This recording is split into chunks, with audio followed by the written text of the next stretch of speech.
Okay dear students, तो welcome back. फिर से आपको एक नेक्स्ट लेक्चर में बहुत बहुत स्वागत है आप सभी का।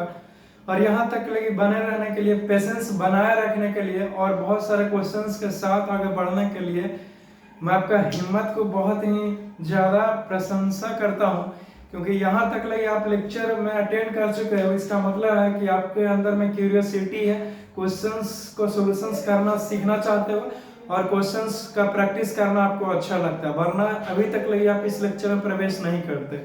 समझ गया ना? अच्छी बात है, ये जान करके खुशी हुई कि आप क्वेश्चंस बनाना चाहते हैं। क्वेश्चंस का सॉल्यूशंस कैसे होता है, कौन सा ऑप्शन करेक्ट है, कैसे सेलेक्ट किया जाता है, आप जानना चाहते हैं। Got it? एनी हाउ, आज जो कुछ भी है मेरे समक्ष और आपके समक्ष वो है ऑब्जेक्टिव टाइप क्वेश्चंस है, मल्टीप्लाई चॉइस क्वेश्चंस है। एक क्वेश्चंस होता है जिसपे 4 ऑप्शंस दिए गए हैं, उसमें से सिर्फ और सिर्फ एक ही ऑप्शन करेक्ट होता है। क्या बोलना चाहता है? सब सुनते हैं, शायद समझ रहे होंगे आपके मन का बात कि 2 हो गया तब क्या हो जाएगा। तो ठीक है, कोई दिक्कत नहीं है। 2 हो गया तो दोनों में से कोई एक मारिए तो वो आपका जो ऑब्जेक्टिव क्वेश्चन है वो क्या हो जाएगा, वो सही ही चला जाएगा। ठीक है ना? इसीलिए ज्यादा बनो मत। एनी हाउ, तब don't worry, let us start with this questions. देखिए क्वेश्चंस को पढ़िए और बारीकी से मेक श्योर कि जो भी क्वेश्चंस यहाँ पे आने वाला है वो आपको टॉपिक से ही रिलेटेड है। मैंने आपको हर एक थियोरी बताया है, उसी से ये क्वेश्चंस वगैरह आने वाला है। समझ गए ना? मैं आपको हर एक जो सब्जेक्ट है, फिजिक्स हो गया, चाहे केमिस्ट्री, चाहे बायोलॉजी कहिए, या फिर मैं मैथमेटिक्स का भी जो लेसन्स प्लानिंग वगैरह है वो सब कुछ लाने का प्रयास करूंगा।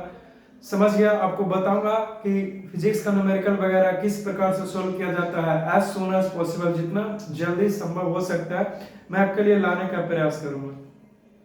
समझ गया? एक ही दिन तो सारा कुछ नहीं ला सकता, ठीक है ना? बट मैं जल्द से जल्द लाने का प्रयास करूंगा। बस इतना काफी होगा बोलना आपके लिए। बाकी तो कभी को अपना भी दिमाग लगाया करो, है ना?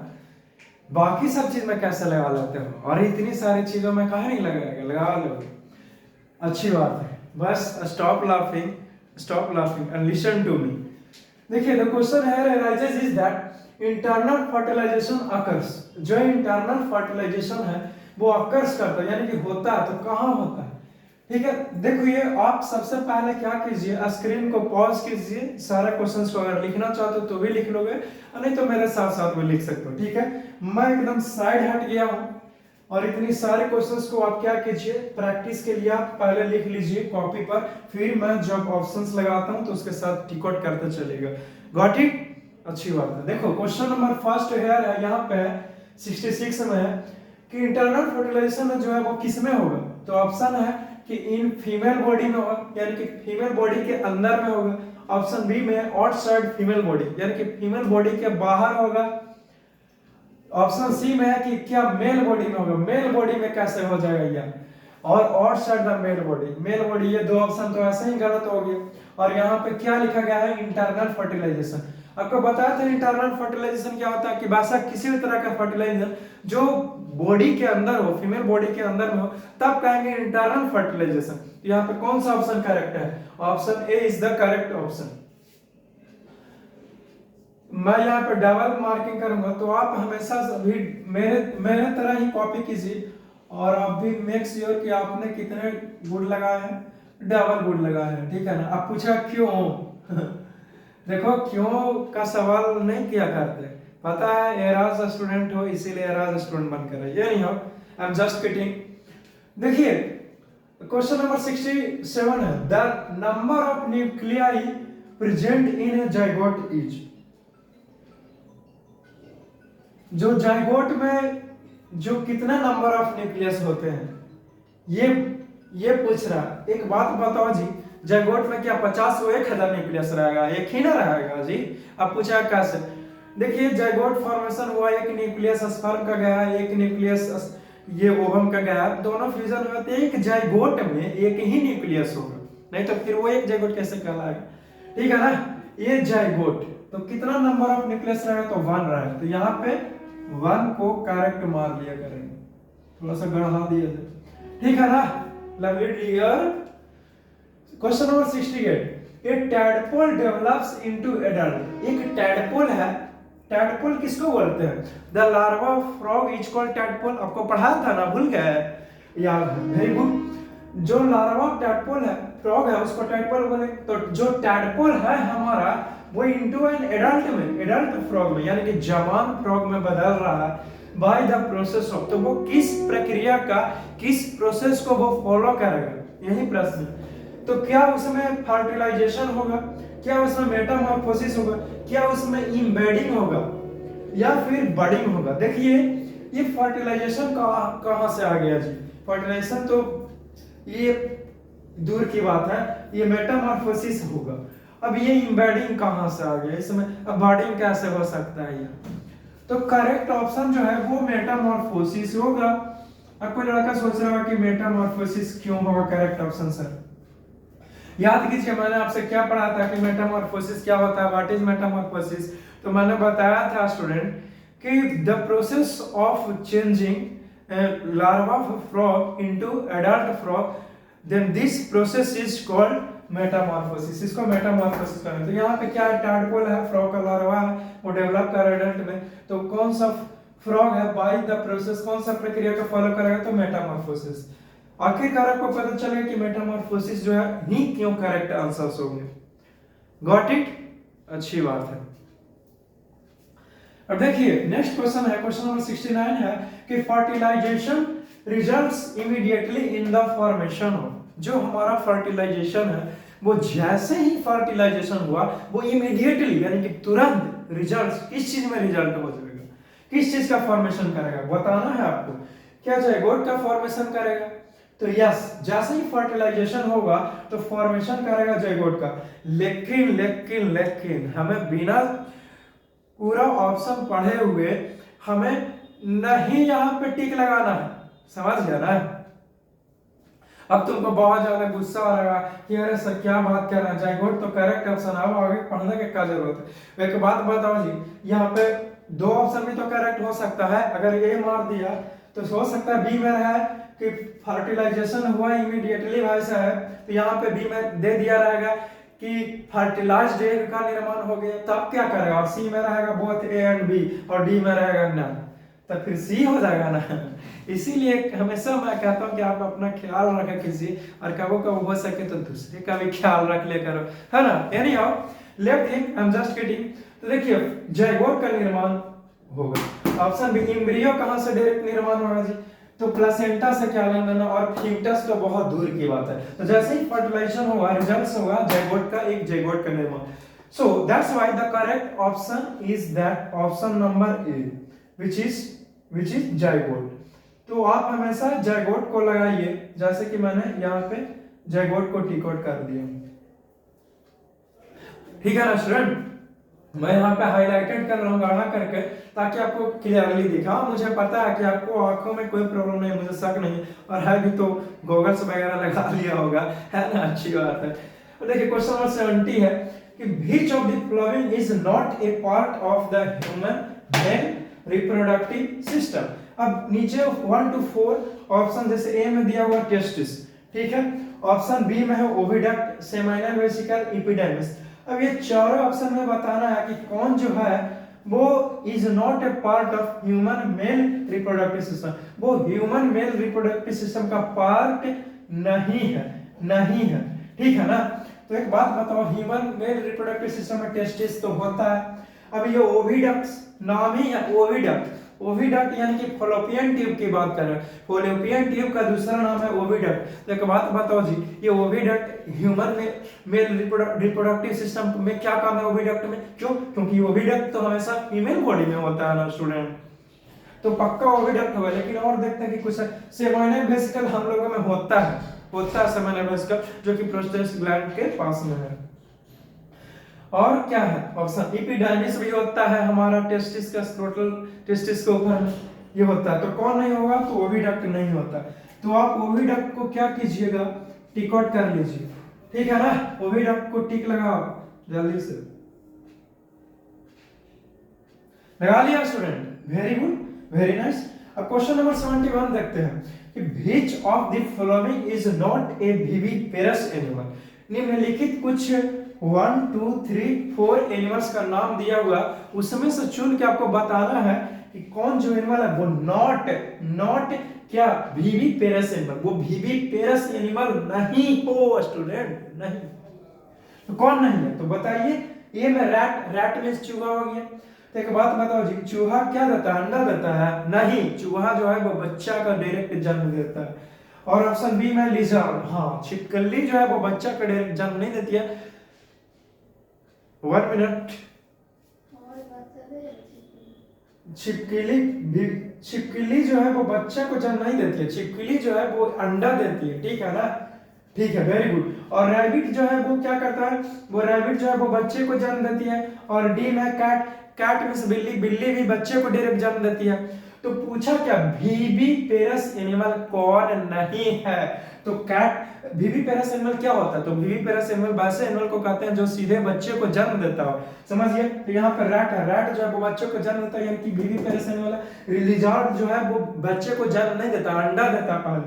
तो लिजर्ड जो हो जाएगा वो वीवी पेरस एनिमल नहीं है जी, नहीं है। इसीलिए हमने इसको क्या किया है कि टिक आउट कर दिया, समझ गया ना? और रैबिट बच्चे को देता है, इसीलिए विविपेरस है। और पूछा है क्या कि कौन नहीं है, ठीक है ना? और कैट भी विविपेरस है क्योंकि बच्चे को जन्म देता है। पूछा है क्या कि विविपेरस नहीं, कौन नहीं है? तो ये जो है वो बच्चे को जन्म नहीं देता, इसीलिए विविपेरस नहीं है। तो ये ऑप्शन करेक्ट हो गया। बात को समझ गया ना? हाँ ठीक है। अगर आप कभी कभी अच्छा पकड़ नहीं बना पाते हैं तो इस तरह का जो क्वेश्चंस रहे कौन नॉट नहीं है, आपको जानबूझ करके पूछा गया ऑब्जेक्टिव में, ताकि बच्चे लोग जो है वो फंस जाए और क्वेश्चन में अटक जाए। बट उसको तो पता नहीं है कि आप सर से पढ़ के आए हैं, है ना? Anyhow, don't worry, without wasting the time I am moving on the next questions. Your next question is on your screen and on my whiteboard. Got it? हिसाब बराबर हो गया ना? देखिए क्वेश्चन है कि the multicellular organisms which reproduces by budding is. जो multicellular organism, चार ऑप्शन दिया गया है, amoeba, yeast, paramecium and D में है हाइड्रा। तो चारों ऑप्शन में से आपको बताना है कि ऐसा द मल्टीसेलुलर ऑर्गेनिज्म कौन है व्हिच रिप्रोड्यूसेस बाय बडिंग, जो बडिंग के थ्रू रिप्रोडक्शन करता है। तो कौन एमीबा बडिंग के थ्रू नहीं करता है? तो इसमें से तुम्हारा ख्याल आ रहा होगा हाइड्रा को। तो हाइड्रा जो है वो बडिंग के थ्रू रिप्रोडक्शन करता है, तो हाइड्रा जो है वो कॉमन हो गया। हाइड्रा जो है वो करेक्ट ऑप्शन है, तो आप हाइड्रा को टिक आउट कर लीजिएगा, समझ गया ना? तो देखिए शायद तुम्हारे मन में ख्याल आ रहा होगा, चाहे गुस्सा भी आ रहा होगा कि सर एक बात बताइए, ऐसा स्किप करके नहीं जा सकता, आपको ऑप्शन को एक्सप्लेन कीजिए। तो सब सोच रहा हूँ कि एमीबा जो है वो ठीक है, मान लिया हाइड्रा ये अमीबा बाउंड्री फिजन करेगा और ये बडिंग नहीं करता, लेकिन ईस्ट तो बडिंग करेगा सर, ईस्ट तो बडिंग के थ्रू रिप्रोडक्शन करता, तो इसको कहाँ नहीं टिक मारे? अरे मेरे भाई शायद आपने क्वेश्चंस को पढ़ा नहीं। क्या पूछा यहाँ पर? Multicellular organism which reproduces by budding. Multicellular, यहाँ पर ध्यान दीजिए, मल्टी सेलुलर ऑर्गेनिज्म कौन है जो बडिंग के थ्रू क्या करता हो, रिप्रोडक्शन करो। तो बडिंग के थ्रू ईस्ट तो करता है, लेकिन ये यूनिसेलुलर ऑर्गेनिज्म है, मल्टी सेलुलर ऑर्गेनिज्म ईस्ट नहीं है स्टूडेंट, समझ गया ना? और पैरामीशियम का तो क्या ही करना, ये तो करता ही नहीं। और हाइड्रा जो है वो बडिंग के थ्रू भी करता है, और ये कैसा ऑर्गेनिज्म है जी? तो मल्टी सेलुलर ऑर्गेनिज्म, इसीलिए करेक्ट ऑप्शन जो है वो हाइड्रा होगा, समझे? अच्छी बात है। आप इतनी सारी बातों को नोट कीजिए, फिर मैं कुछ नेक्स्ट क्वेश्चंस फिर से ऑब्जेक्टिव के साथ प्रस्तुत होता हूं, ठीक है? Okay, late us talk about this objective questions. अब देखिए ये ऑब्जेक्टिव क्वेश्चंस क्या है। क्वेश्चन नंबर 73 है। पिछला ऑब्जेक्टिव क्वेश्चन जो है वो फिनिश हो गया, मैंने उसे इरेज कर दिया। अब नेक्स्ट ऑब्जेक्टिव क्वेश्चंस है, तो let us talk about this objective questions. Got it? Let us see. The question here arises is that in asexual reproduction two offspring, asexual reproduction में two offspring, दो offspring को यानी कि दो संतान को क्या किया जा रहा है, having the same genetic material, उसके पास जो जेनेटिक मटेरियल है वो सेम है, एक ही जैसा है, and the same body features, और उसका जो बॉडी का फीचर है वो भी सेम दिखता है, ब्लैक है पेरेंट, तो वो जो ऑफस्प्रिंग है टू ऑफस्प्रिंग वो भी एकदम ब्लैक ही दिख रहा है, ठीक है ना। सेम बॉडी फीचर्स का मतलब और कॉल, तो उसको क्या कहेंगे वैसे को, क्या कैलस बोलेंगे या फिर ट्विन्स बोलते हैं, जुड़वा बच्चा बोलेंगे या फिर क्रोमोसोम्स कहेंगे या फिर क्लोन्स बोलेंगे।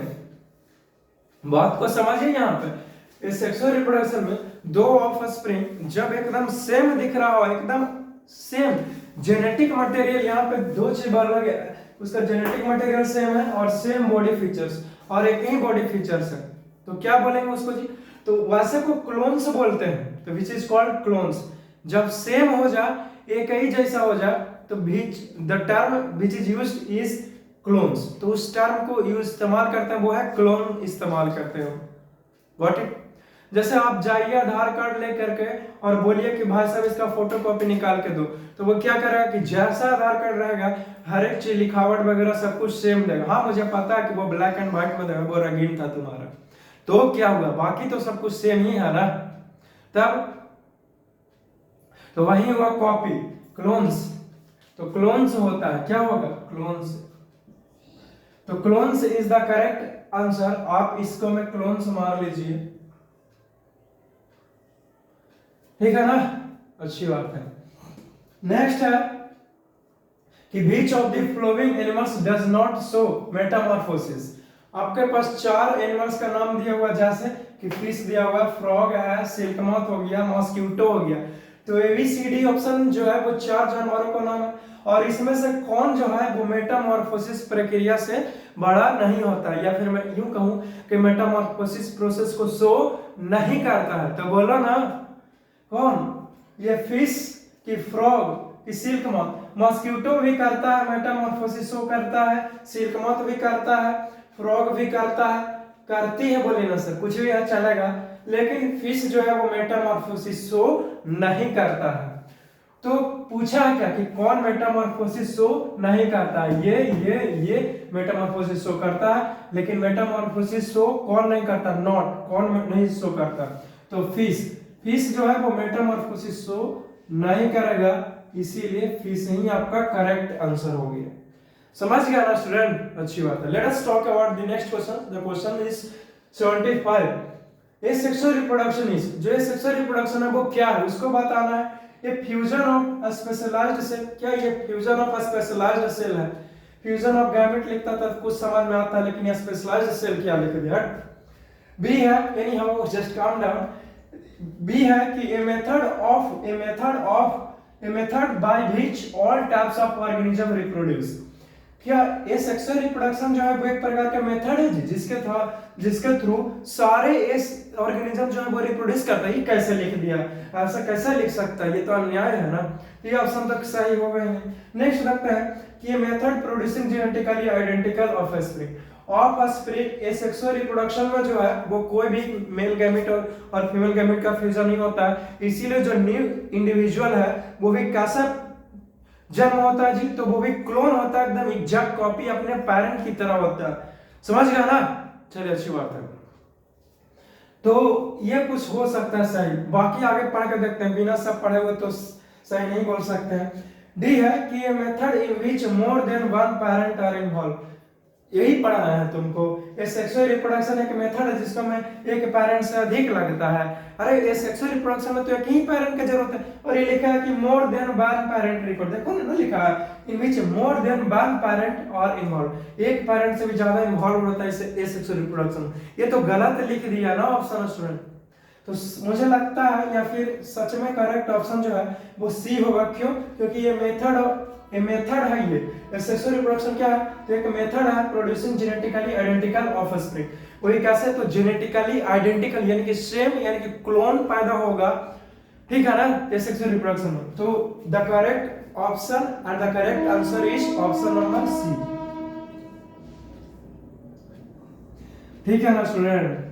हाँ सर ठीक है। तो आप ऑप्शन सी को क्या करिए, करेक्ट मार लीजिए। ठीक है, आपने अगर आप अभी तक लिखे नहीं लिखो तो सबसे पहले क्वेश्चन चाहे तो आप उतार सकते हैं। मैं जैसे कि साइड हट गया हूं और आप अच्छे से चाहे तो लिख सकते हैं। स्क्रीनशॉट लेना, स्क्रीनशॉट ले लीजिए, बट मेक श्योर कि क्वेश्चन अटेंड करते हैं तो इसका नोट्स वगैरह सब कुछ आपके पास होनी चाहिए।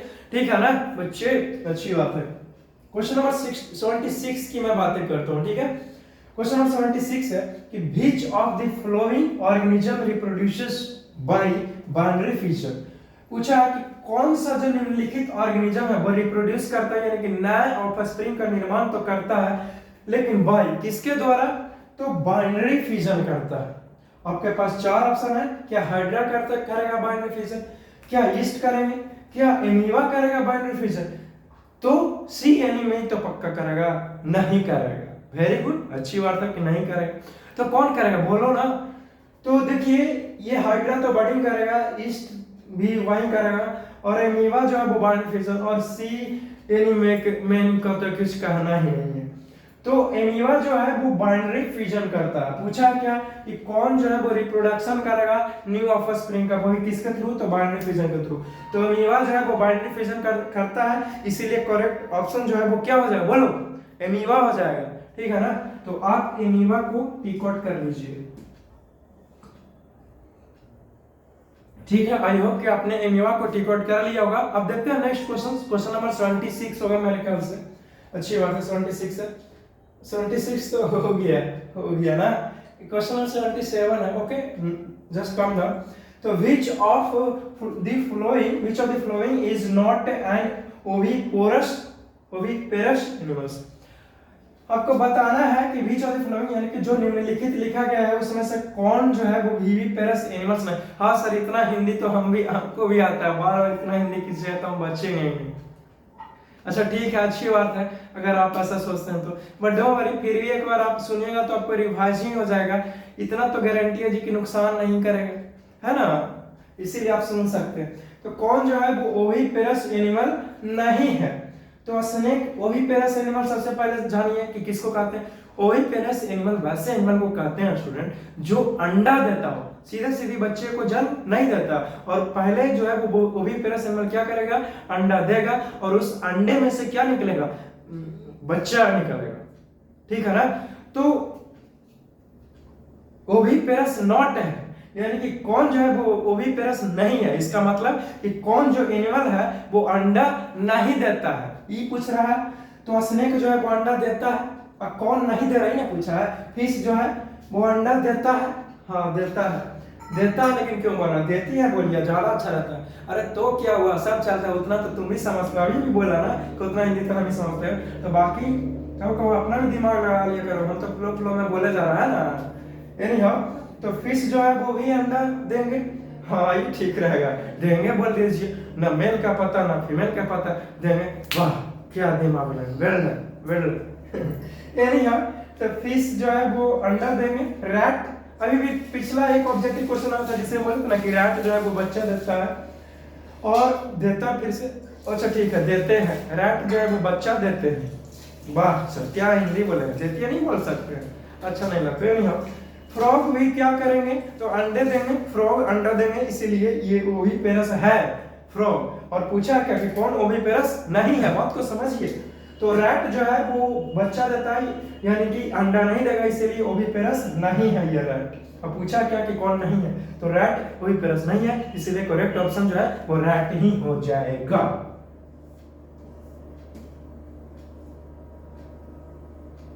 मैं जब भी याद रहा स्टूडेंट, मैंने अपने जीवन भर में जब भी ऑब्जेक्टिव क्वेश्चंस को टिक आउट किया हूं तो मैं डबल टिक आउट किया हूं, इसीलिए मैं आपको सिखाता हूं कि डबल टिक आउट कीजिए। जो भी मैंने इस्तेमाल किया मैं हर एक चीज आपसे शेयर करूंगा, बट मेक पेशेंस, अच्छे से सुनिएगा और मेरे बातों को समझिएगा, ठीक है। और कुछ इंपॉर्टेंट लगे तो अपने दोस्तों के बीच में भी शेयर कर दीजिए, ठीक है ना। यानी ये हो गया, अब 77 कंप्लीट हो गया। अब question number 78, tadpole is the larva of, जो टैडपोल है वो बताना है कि क्या किसका लार्वा है टैडपोल। तो मैंने आपको पढ़ा था ना कि the larva of frog is called tadpole and the larva of silk moth is called, बोलो अरे कैटरपिलर जी, नहीं बताते भूल गए, नहीं भूले हैं, अच्छी बात है। तो यहाँ पे टैडपोल का लार्वा जो है, tadpole is the larva, tadpole जो है वो किसका लार्वा, क्या फिश का लार्वा, फिश का क्या लार्वा होगा। एनीहाउ होता भी है तो हमें क्या करना, फिश का लार्वा नहीं होगा, बताते किसका होता था, फ्रॉग होता है, मॉस्किटो का भी नहीं होगा, बटरफ्लाई का भी नहीं होगा। तो जो लार्वा है टैडपोल जो है वो किसका लार्वा है, तो फ्रॉग का। तो करेक्ट ऑप्शन जो है वो कौन सा हो जाएंगे, ये फ्रॉग हो जाएगा। आप लोग भी क्या कीजिए, करेक्ट ऑप्शन को टिक आउट कर लीजिए, ठीक है ना। याद रहे मैंने जो भी इतना सारा कुछ आपको प्रैक्टिस करवा रहा हूँ, वो जब आप बड़े हो जाएंगे, जब आप कंपटीशन देने के लिए इंटर क्रॉस कर जाएगा, तो भी आप याद रखिएगा कि कोई टीचर थे जो इतनी सारी बातों को ऑब्जेक्टिव हमको से शेयर किया करते थे। और शायद इसी अब टाइप का कुछ कुछ रहता है कंपटीशन में भी, आप कुछ एग्जामिनेशन को क्लियर कीजिएगा तो, ठीक है ना। इसीलिए अभी से ही आपको पकड़ होना चाहिए हर एक चीजों के ऊपर में, ठीक है। अगर कोई प्रॉब्लम होता है तो आप मैं हूं आपको सोल्व करने के लिए, मैं उसे दूर करूंगा। बट अब फिर से कुछ नेक्स्ट क्वेश्चंस, ऑब्जेक्टिव क्वेश्चंस को रिमूव करूंगा, बट मेक श्योर कि आपने इतनी सारी बातों को लिखे हो। अगर नहीं लिखे हो तो मैं अभी भी स्लाइड हटता हूं, आप इसे फौरन से नोट कीजिएगा, ठीक है ना स्टूडेंट। तो देखो मैं स्लाइड हट गया हूं, आप इसे चाहे तो लिख सकते हैं, कॉपी में नोट्स बना लीजिए, ठीक है, ठीक है ना। तो आपने प्रीवियस जो एमसीक्यू था उसे आपने लिख लिया होगा। अब देखिए मैंने जो भी आपने सॉल्यूशन किया मैं उसे इरेज कर दिया और फिर से नया कुछ क्वेश्चंस है, वो भी मल्टीप्लाई चॉइस क्वेश्चंस है। आप चाहें तो सबसे पहले सर्वप्रथम क्या कर सकते हैं, आप इसे लिख लीजिए, फिर मैं सॉल्यूशन करके दूंगा, और नहीं तो फिर मेरे साथ साथ चल सकते हैं, जैसे आपकी इच्छा हो। जैसे कि मैं स्लाइड हट गया हूं, आप चाहे तो इसे एक बार लिख सकते हो, वीडियोस को रोक करके, पॉज कर करके, ठीक है ना स्टूडेंट, गॉट इट। चलिए अच्छी बात है। अब देखो, अब देखते हैं कि क्या क्या क्वेश्चन है, उसका एक्सप्लेनेशन किया जाए।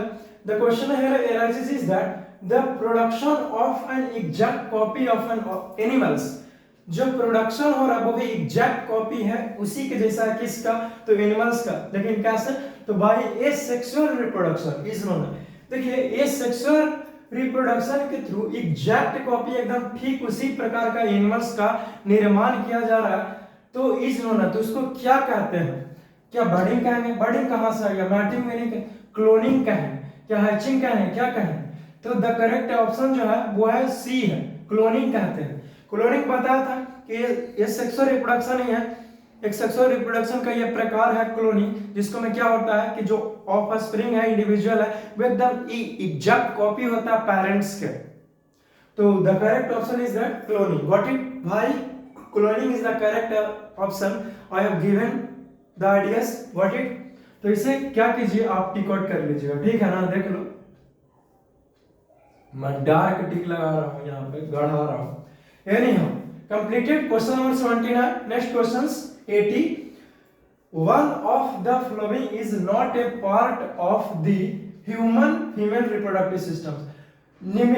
कोई भी निम्नलिखित में से कोई एक ऐसा है जो पार्ट नहीं है, हिस्सा नहीं है, किसका, तो ह्यूमन फीमेल रिप्रोडक्टिव सिस्टम का वो पार्ट नहीं है, और दिस वन इज, और वो कौन है। जैसे कि यहाँ पे चार ऑप्शन दिया हुआ, ovary, uterus, scrotal sac and oviducts.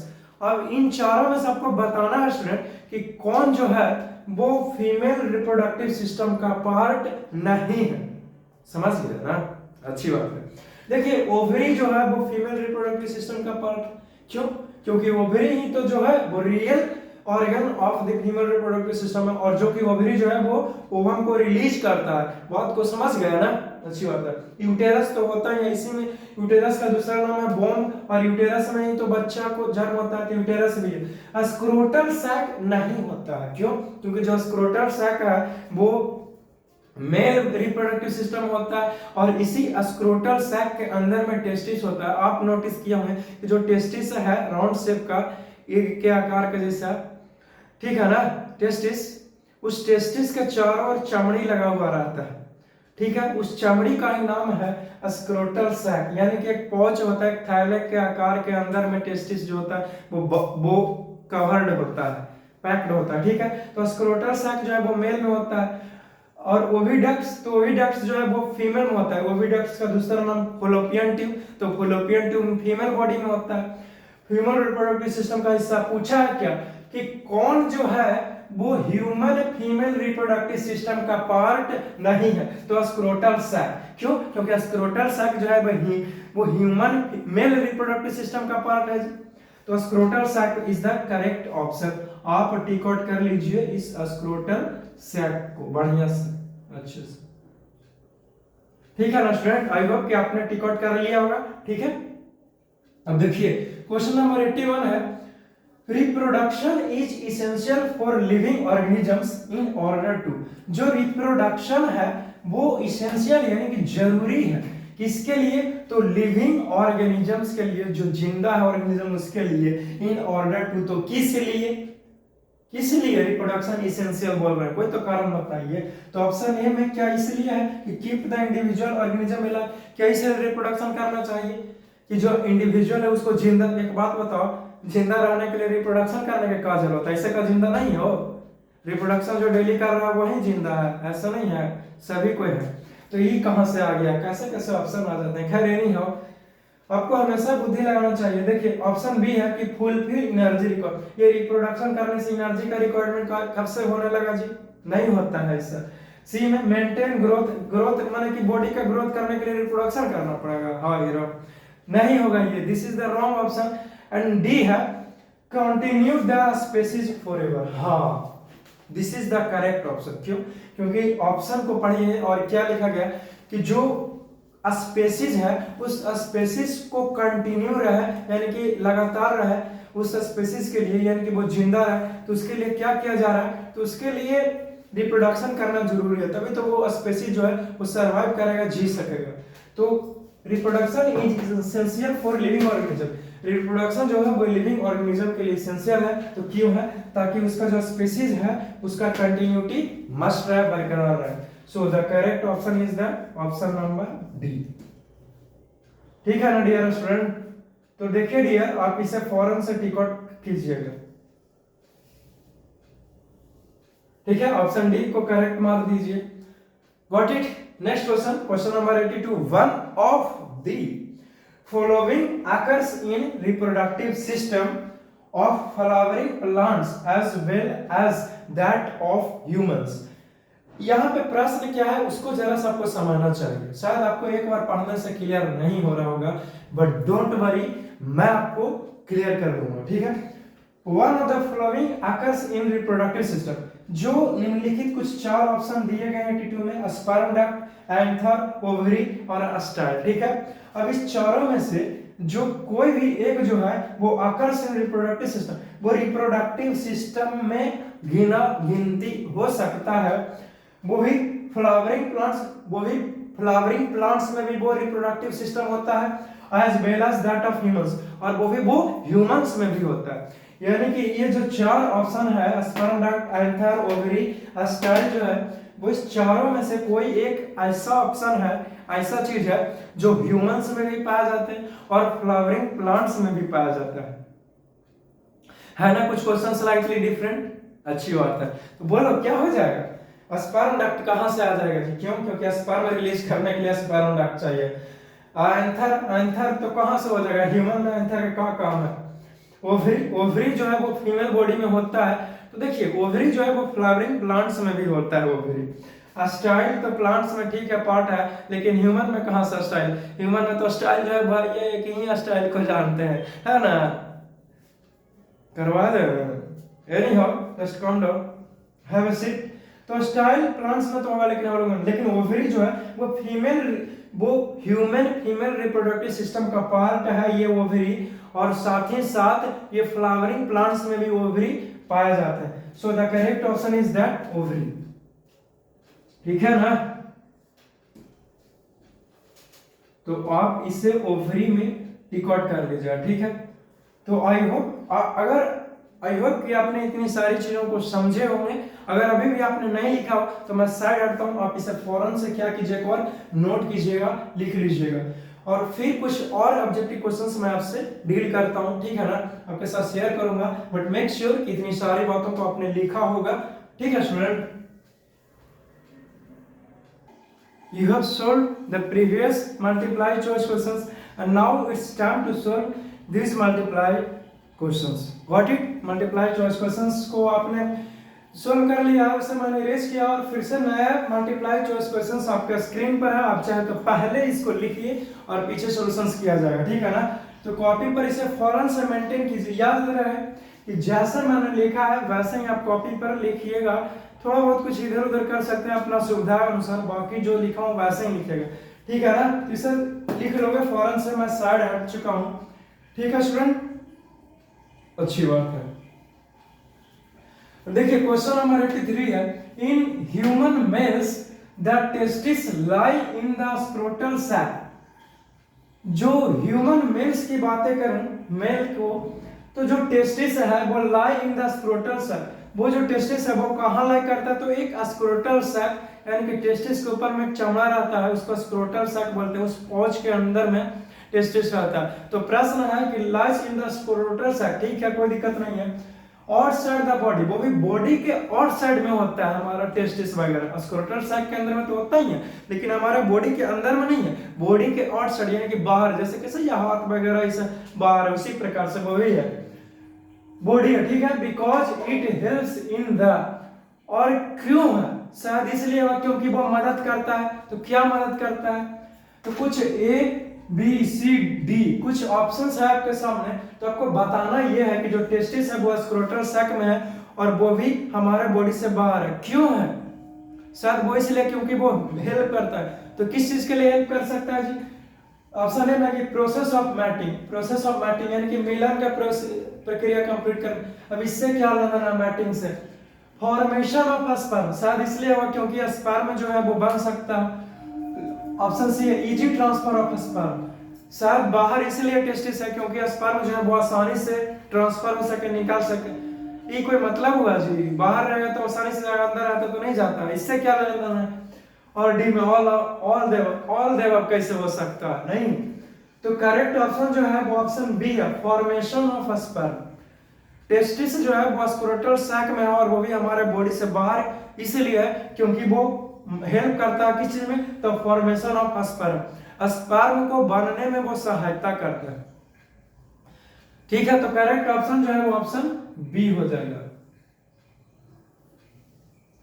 अब कोई लड़का को ये बात जो है वो हजम नहीं हो रहा होगा कि फॉर्मेशन ऑफ स्पर्म, स्पर्म बनने में कैसे मदद किया, बाहर है। तो देखिए स्पर्म जो है वो हमारे बॉडी का जो टेम्परेचर वो 37 डिग्री है, और इस 37 डिग्री टेम्परेचर यानी कि बॉडी टेम्परेचर से कम टेम्परेचर में स्पर्म का निर्माण होता है, और हमारे बॉडी में रहेगा तो स्पर्म जो बन रहा है टेस्टिस में, अगर टेस्टिस बॉडी में रहेगा तो 37 डिग्री सेल्सियस मिलेगा ना, लेकिन वो हमारे बॉडी से बाहर है तो वो 37 डिग्री सेल्सियस से कम रहता है, कम में हो जाता है, उसको टेम्परेचर मिलता है, कम टेम्परेचर मिलता रहता है, और इस प्रकार से स्पर्म जो है वो बनता है। तो फॉर्मेशन ऑफ स्पर्म, क्योंकि स्पर्म जो है वो बॉडी टेम्परेचर से कम में बने, इसके लिए जो है वो बॉडी टेम्परेचर में नहीं है, बॉडी से बाहर है, तो बॉडी टेम्परेचर में नहीं ना है, 37 डिग्री सेल्सियस में नहीं होगा क्योंकि हमारा बॉडी टेम्परेचर 37 डिग्री। अब ये जो स्पर्म टेस्टिस है उसका टेम्परेचर उतना रहेगा जो एनवायरनमेंट का है, और बाकी जो स्क्रोटल सैक है उसके ऊपर वो मेंटेन करेगा टेम्परेचर को, तो स्पर्म को फॉर्मेशन करने में मदद करता है। आई होप कि अब आपका कंफ्यूजन जो है वो क्लियर हो गया होगा, है ना, अच्छी बात है। Next question number 84, characteristics that are transmitted from parents, जो कैरेक्टरिस्टिक्स जो गुण विशेषताएं जो पेरेंट्स से ट्रांसफर हुआ है कहां, तो टू द ऑफस्प्रिंग, ऑफस्प्रिंग में यानी कि उसके संतान में, बच्चे में, इंडिविजुअल में, ड्यूरिंग सेक्सुअल रिप्रोडक्शन, कब, तो सेक्सुअल रिप्रोडक्शन के समय। सो तो वो क्या दर्शाता है, जो भी बच्चा है वो सेक्सुअल रिप्रोडक्शन के समय जो पैदा हुआ है तो वो अपने पेरेंट का क्या लिखा गया, जो कैरेक्टरिस्टिक है वो ट्रांसमिटेड, जो पेरेंट से कैरेक्टरिस्टिक जो वो ट्रांसमिट हुआ है उसके बच्चे में, वो ड्यूरिंग सेक्सुअल रिप्रोडक्शन वो क्या शो करेगा, वो क्या दर्शाता है। ऑप्शन है कि ओनली सिमिलरिटीज विद पेरेंट, सिर्फ और सिर्फ वो सिमिलरिटीज को शो करेगा अपने पेरेंट से, बोलिए नहीं, सिर्फ सिमिलरिटीज को कैसे शो करेगा जी, सिमिलरिटीज को अगर शो करता तो मेरे जो पेरेंट्स थे वैसा नहीं होता है, हर एक चीज कॉपी नहीं, तो ऐसा नहीं है। बी में है कि ओनली वेरिएशंस विद पेरेंट, क्या वो वेरिएशन को सिर्फ शो करेगा पेरेंट्स, यानी कि कुछ सिमिलरिटीज नाम का चीज ही नहीं करेगा, यानी कि पुराने जमाने में क्या कहावत सुनो कि बापे पूत परापत घोड़ा कुछ ना कुछ थोड़ा थोड़ा, तो क्या ये कहावत गलत हो जाएगी, नहीं होगी, ठीक है ना। आगे बताता हूँ ऑप्शन सी है कि both similarities and variation with parent, जो बच्चा जन्म हुआ पेरेंट्स से सेक्सुअल रिप्रोडक्शन के समय में, ठीक है ना, तो वो कुछ सिमिलरिटीज को शो करेगा, यानी कि बापे पुत्र से कुछ चल रहा है, कुछ ना कुछ थोड़ा थोड़ा सिमिलरिटी शो किया और कुछ वेरिएशन यानी कि कुछ अलग भी, इसीलिए तो बोला कि कुछ ना कुछ थोड़ा थोड़ा यानी कि सिमिलरिटीज कुछ कुछ शो कर रहा है ना, और वेरिएशन यानी कि तभी तो हम अपने पेरेंट्स से अलग दिखते हैं। तो ये ऑप्शन सही है, लेकिन फिर भी ये neither similarities nor variation with, ये कैसे बोल सकता है जी कि ना ही तो वो सिमिलरिटी शो करेगा और ना ही वो वेरिएशन शो कर रहा है पेरेंट्स, ऐसे कैसे हो सकता है? कुछ नहीं शो करेगा तो सेक्सुअल रिप्रोडक्शन करने का क्या फायदा है? बदमाशी नहीं यानी हाँ, ठीक है, अच्छी बात है। तो देखिए, तो ऐसा थोड़ी होता है, तो होगा क्या, तो सिमिलरिटीज को भी शो करेगा और वेरिएशन को भी शो करेगा पेरेंट्स से, जो सेक्सुअल रिप्रोडक्शन करके जो बच्चा उत्पन्न हुआ है। तो करेक्ट ऑप्शन जो है वो ऑप्शन बी है। हाँ, ये सही रहेगा, है ना, सही खेल गए, अच्छी बात है। पहले से तो ख्याल ले रहा, दोनों मार्कर एक ही साथ मारा, एक की गुड का लेना है ना जी, यानी हाँ।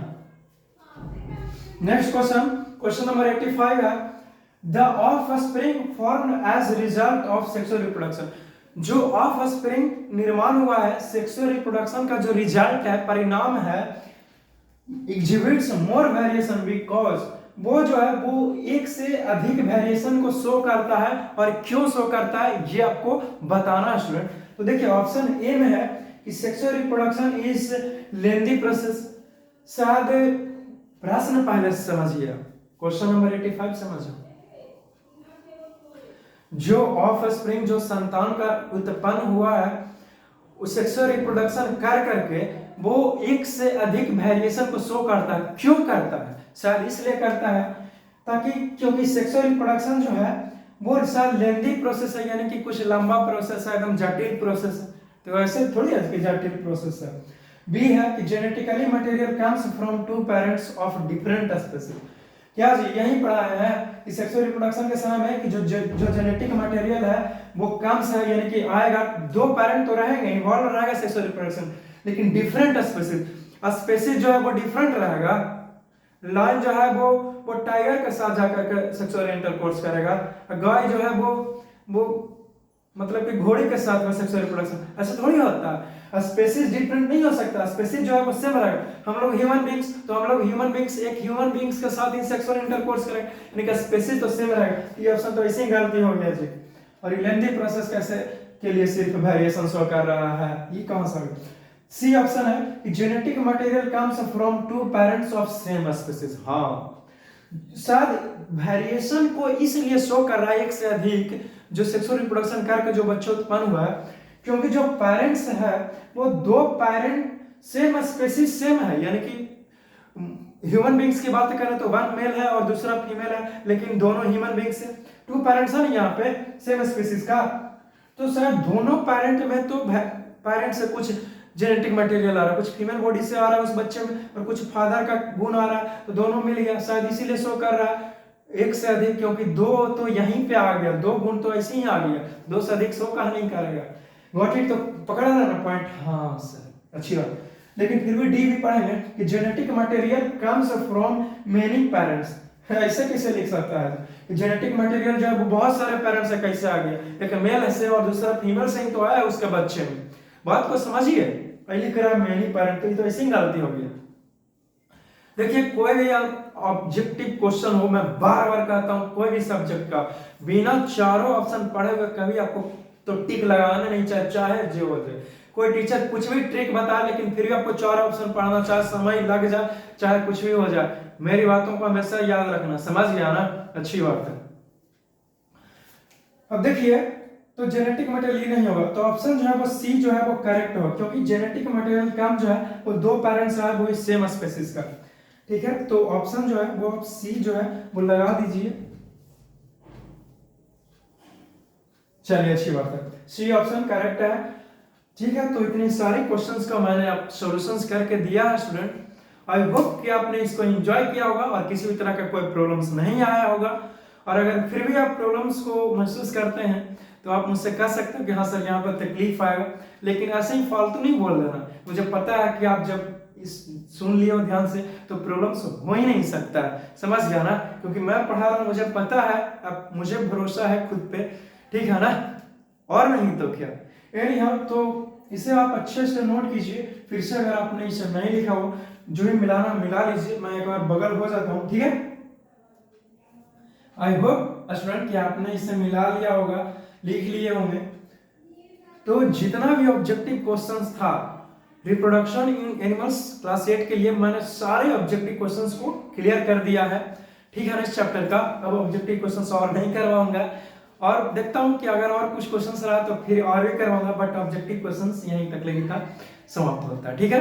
वैसे तो बहुत सारे चीज हो सकता है, ऑब्जेक्टिव क्वेश्चंस हजारों हजार हो सकता है मात्र एक चैप्टर से, लेकिन बहुत ज्यादा नहीं करना है ना, ठीक। तो फिर से आपसे मिलता रहूंगा, ठीक है ना। अभी तो बस ऑनलाइन ही आपसे मुलाकात हो रही है, आप शायद मुझे देख पा रहे हैं, लेकिन मैं आपको चाह के भी नहीं देख पा रहा हूँ। बट डोंट वरी, कभी ना कभी तो मुलाकात हो गई ऑफलाइन में, है ना जी। बट तब तक के लिए नहीं मिलता हूँ, तब तक के लिए मुस्कुराते रहिए, बस जुड़े रहिए, बने रहिए, लगातार कंटिन्यूटी मस्ट। और फिर से मिलेंगे कुछ नेक्स्ट लेक्चर में कुछ नए अंदाज में, ठीक है ना।